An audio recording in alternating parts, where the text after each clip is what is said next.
अपने पास चाहे जितना ही संकट क्यों ना आ जाए, लेकिन हमें भगवान की भक्ति कभी नहीं छोड़ना चाहिए। क्योंकि अगर हम भगवान की भक्ति छोड़ देंगे तो हमारे पास संकट और आ जाएगा। लोग कहते हैं कि हम इतनी भगवान की भक्ति करते हैं तब भी भगवान हमें इतना दुख क्यों देता है, इतनी परेशानी हमें भगवान क्यों देता है। हम डेली भगवान का सेवा करते हैं और मेरा जो पड़ोसी है वो कभी भी मंदिर भी नहीं जाता, लेकिन हमारे पास इतनी तकलीफ़ है और जो हमारा पड़ोसी है वो कभी मंदिर भी नहीं जाता, तब भी उसके पास किसी भी प्रकार का कोई दुख तकलीफ़ नहीं है। ऐसा लोग सोचते हैं।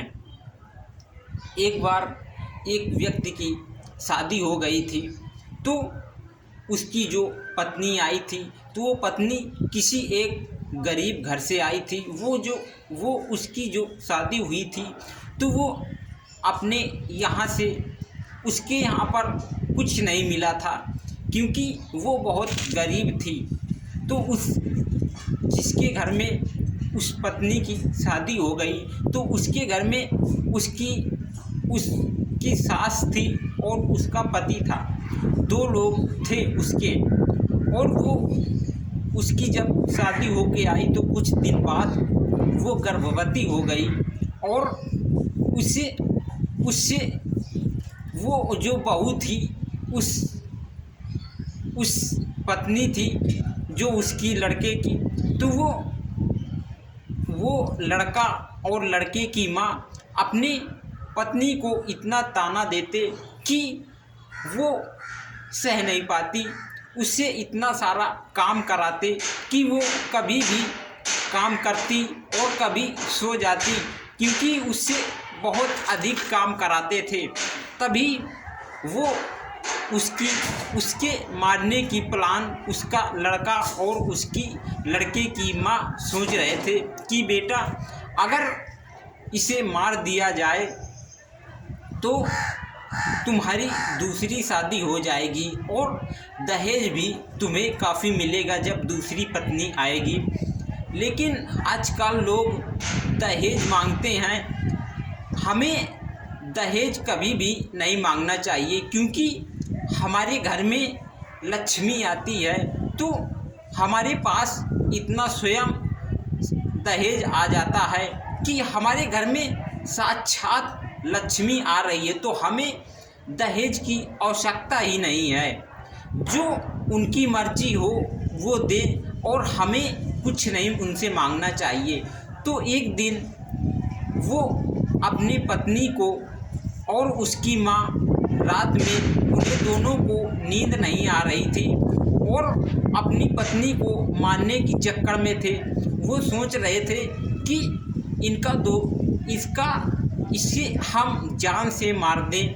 तभी उस लड़के की माँ बोली कि बेटा मैं इसका गला दबा देती हूँ और तुम इसका पैर पकड़ लो और यही हम इसे मार देंगे, और मार करके जब गांव के लोग देखेंगे तो हम बता देंगे कि हमें कुछ नहीं मालूम चला कि इसकी कैसे मृत्यु हो गई है और ये अपने मन से खुशी कर लिया है, हमें नहीं मालूम है।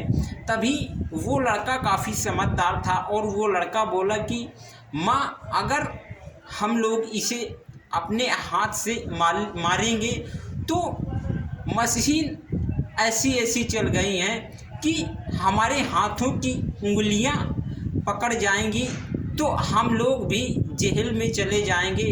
ऐसा करो कि आप एक तकिया ले लो और एक तकिया मैं ले लेता हूँ, मैं इसके पैर दाब दूंगा और तुम उसका गला दाब देना तकिए से। तभी उस लड़के की माँ कहती है कि ठीक है ऐसा ही करते हैं। तभी वो लड़का उस अपनी पत्नी के पैर दबा लिया और वो लड़का की माँ इस अपनी बहू का गर्दन दबाना चाहा तो उस बहू की आँख खुल गई और उसने देखा कि ये मुझे मार रहे हैं और वो उठ कर के बैठ गई। तभी वो लड़का और लड़के की माँ दोनों एक दूसरे को देखते हैं और वो कहते हैं कि तभी वो पत्नी उसकी बोली कि मुझे पहले से ही शक हो गया था कि आप लोग क्या बातचीत कर रहे हो, मुझे मारने की प्लानिंग बना रहे हो। तभी वो पत्नी बोली कि मैं इस घर से खुद ही निकल जाती हूँ, क्योंकि मुझे इस घर में अब रहना ही नहीं है। मुझे इतना आप मेरे से इतना काम कराते हो, तभी मुझे मारने के लिए सोच रहे हो। अब मैं इस घर से बाहर निकल जाऊंगी। तभी वो लड़की उस घर से बाहर निकल जाती है और कहती है कि मैं दोबारा कभी भी इस घर में नहीं आऊंगी। वो घर से बाहर निकल गई और बारिश हो रही थी, तूफान आ रहा था। तभी एक बूढ़ी माँ उस लड़की को देखा कि ये लड़की कहाँ जा रही है, और उसे लड़की को वो बूढ़ी माँ बोली कि बेटा आ जाओ, मेरे पास छाता है, इस छाते में लुक जाओ तो आप लोग भीगोगे नहीं और हम दोनों लोग इसमें लुक जाते हैं। इतने समय आप कहाँ जा रही हो? तभी वो माँ उस बच्ची को, उस पत्नी को, उसकी पत्नी को अपने छाते में लिवा लेती है और अपनी कुटिया में लेकर के जाती है और उस पत्नी उस लड़की से बोलती है कि बेटा तुम इतने समय कहाँ जा रही थी और अब कहाँ जाओगी? तभी सुबह हुई और वो जो बूढ़ी माँ थी, वो बूढ़ी माँ बोली कि बेटा मैं जा रही हूँ, मैं मंदिर जाया करती हूँ वहाँ काम करने, और वहाँ भक्तों के जो होते हैं पूजा करने आते हैं, मैं उन्हें फूल देती हूँ और उससे मुझे पैसे मिलते हैं। वो बूढ़ी माँ चली गई सुबह उठ के मंदिर। तभी वो मंदिर से जब वापस लौट के आती है तो वो जो लड़की थी, तो वो लड़की बोलती थी कि बूढ़ी माँ मुझे भी कोई काम बताओ ताकि हम अपना गुजारा कर सके। तो वो बूढ़ी माँ बोलती है कि बेटा मैं आपको ज़रूर काम बताऊंगी।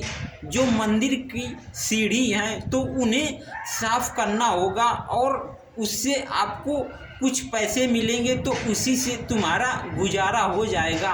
वो लड़की बोली कि ठीक है माँ जी, मैं ये काम करने के लिए तैयार हूँ। लेकिन बूढ़ी माँ बोली कि बेटा वो सीढ़ी बहुत ज़्यादा है, तुम थक जाओगी, कैसे करोगी? वो लड़की बोलती है कि माता जी आप चिंता मत करो और मैं इन सीढ़ियों को साफ़ करूँगी, आप उसकी टेंशन मत लो। तभी दूसरे दिन वो लड़की जाती है और काम में लग जाती है। वो सीढ़ियाँ साफ़ करती है और वो माता जी भी अपना कार्य करती हैं। तो फिर कुछ दिन बाद उस लड़की की तबीयत खराब हो जाती है। फिर जब उसकी तबीयत खराब होती है तो वो लड़की भगवान से बोलती है कि हे भगवान, हम आपकी सेवा कर रहे हैं और तब भी आप हमें इतना दुख क्यों दे रहे हो? और हमें अगर दुख देना ही है तो हमें दुख दो, लेकिन आप इस तरह से दुख क्यों दे रहे हो? हम आपकी सेवा भी करते हैं।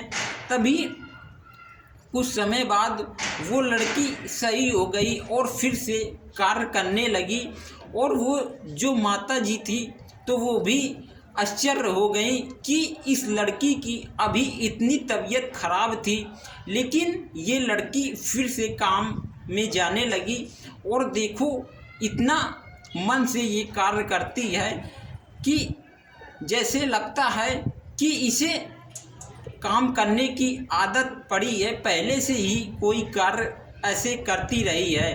तभी हम लोग किसी भी चीज़ में धीरज तोड़ देते हैं कि भगवान के ऊपर भरोसा छोड़ देते हैं कि हम भगवान की इतनी मदद करते हैं, इतनी सेवा करते हैं, इतना पूजा पाठ करते हैं, तब भी भगवान हमें इतना दुख क्यों देते हैं। भगवान हमें दुख नहीं देते हैं ताकि हम और आगे बढ़ सकें, इसीलिए भगवान हमारी परीक्षा लेते हैं और हम आगे बढ़ सकें और अपने कार्य को और बढ़ा सकें। इसीलिए भगवान हमें इतना कष्ट पहुंचाते हैं। भगवान हमारी परीक्षा लेते हैं, लेकिन हम उसे समझ नहीं पाते हैं कि भगवान हमें दुख इतना क्यों देते हैं।